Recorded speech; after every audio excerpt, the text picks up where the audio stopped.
The goddess of ash and silence, the winds of Vale near Four howled across the broken cities. They carried the voices of ghosts, the echoes of a civilization that once sang to the stars. Now only one figure remained, a woman-shaped monument, carved of black crystalline matter that drank the sunlight and shimmered faintly under twin moons. Her expression was serene, sorrowful, eternal.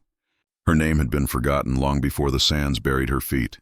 Legends whispered of her, the stone goddess, the keeper of silence, the one who waits. No one remembered the truth, that she was no statue, but a living being, trapped in a shell of her own creation, her consciousness drifting in endless darkness. She dreamed of the stars she once commanded, and of the people who had called her Valani, the last starborn, and she waited.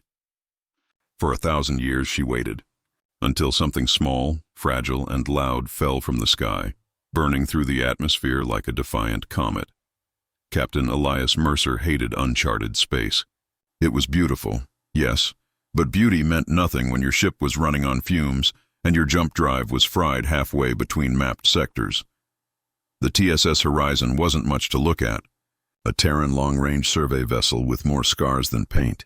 Its crew of 12 had been exploring beyond the Orion Reach, chasing rumors of lost precursor technology. They hadn't expected to find a world like Vial near 4 unmarked, uninhabited, but broadcasting faint electromagnetic whispers older than most civilizations. The ship bucked violently as they entered the atmosphere. Drives overheating, shouted Lieutenant Ria Zhao from the engineering pit. We're gonna have to put her down before she cooks herself. Pick a spot that doesn't look like it'll vaporize us, Elias replied. Moments later, the horizon slammed down in a field of black glass, the remnants of a city half swallowed by desert.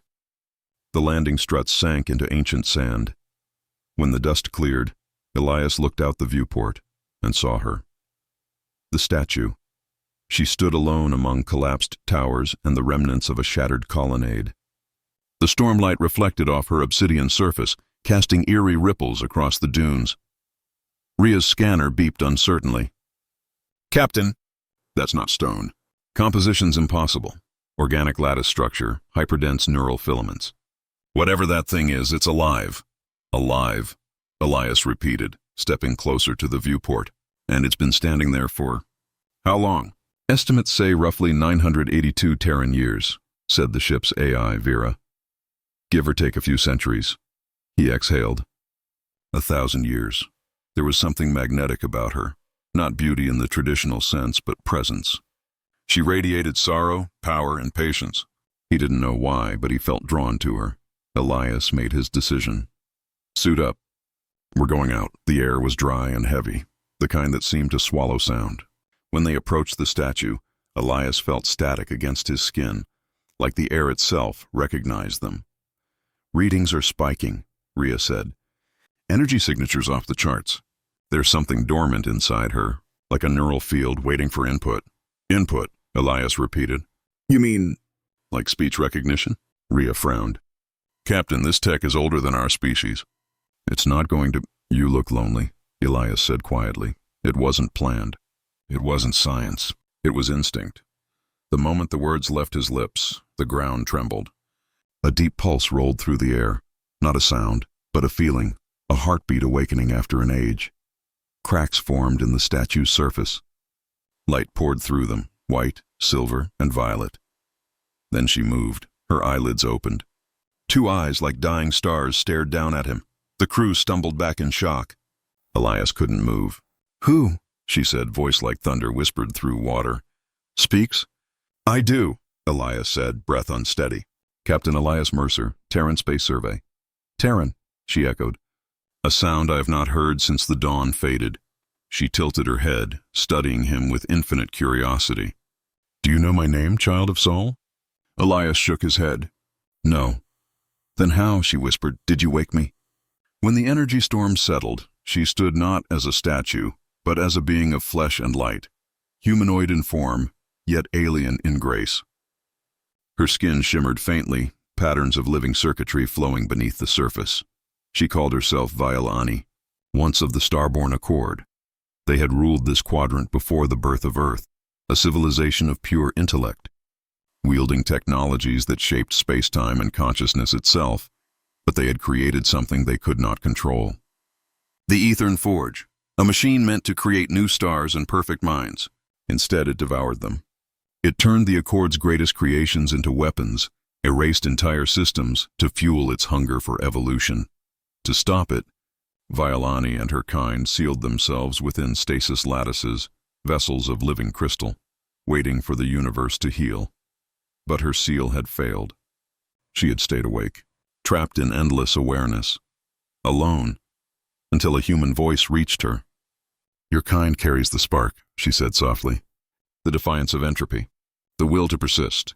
Elias met her gaze. "I didn't do anything special." "You spoke," she said. "No one else ever did." Her awakening spread like wildfire through the planet's dormant systems. Beneath the crust, ancient engines reactivated. Atmosphere regulators hummed. Energy grids long dead began to glow again. The horizon's sensors screamed. "Captain, we're lighting up half the sector," Rhea shouted. Every satellite in range just woke up. And far away, beyond the rim of the galaxy, something stirred. A vast, sleeping intelligence opened its cold, mechanical eyes. Its sensors detected the signal of its old creator, the Ethern Forge. "Signal confirmed. Starborn entity reawakened. Shinro Menstio. Protocol. Terminate." Elias and Violani stood in the shadow of a newly reawakened city. She looked to the horizon, where the first Forge drones, black angular ships, descended through the clouds. "You must flee," she said. "The Forge remembers my signature. It will erase this world to kill me." Elias shook his head. "Not leaving you here." "You do not understand," she said. "I was a god once. Even the gods failed to destroy it." He met her gaze, unflinching. "Good thing I'm not a god." That made her pause. "You would defy the Forge with what? Your broken machine?" He smiled faintly. "We're Terrans. We specialize in broken machines." The horizon took to the skies again, powered by a fusion of human engineering and Violani's energy core. Together, they faced the Forge's first wave. The human crew fought with desperate precision, railguns firing, shields burning, the sky alive with streaks of plasma. Violani extended her hands, her consciousness merging with the ship's reactor. "Your systems are primitive," she said, almost amused. "But adaptable. Adaptable's what keeps us alive," Elias said. And for the first time in a millennium, Violani laughed. But the Forge was not a single weapon. It was a god machine, spanning the void between stars. Every defeat taught it. Every encounter evolved it. And it was coming. The skies cracked open. Space folded into ribbons of light. Hundreds of Forge vessels emerged, dreadnoughts the size of continents. Rhea whispered, "We can't win this, Captain." Elias looked at Violani. "We don't need to win. We just need to make them remember us." He turned to the AI. "Vera, prepare overload sequence." "Captain, that will destroy." "I know." Violani reached out, touching his shoulder. Her hand trembled. The first time in all her long life she had felt fear for someone else. "You would burn yourself to kill the Forge?" "To save you," he said simply. "To give you a chance." She looked at him for a long moment, then nodded. "Then let me burn with you." The horizon dove straight into the Forge's core fleet. Every weapon fired, every cell of human and divine energy unleashed. As the ship's reactor reached critical mass, Violani linked her consciousness to Elias's mind. "I see you," she whispered. "I see you too," he said. They smiled. And the universe tore open. The explosion was not fire, but creation. It rewrote the fabric of the Forge's data core, scattering its code across space-time. When the light faded, the horizon was gone. So was the Forge. Centuries later, travelers found Vailnir again. At its heart stood a new statue, luminous, half energy, half stone.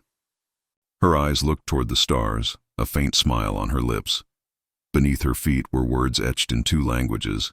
He spoke my name, and I remembered what it meant to live.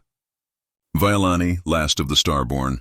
They say that if you drift close to the Vailnir Nebula, your ship's radio sometimes catches an old Terran voice, warm, rough, unyielding, whispering through static.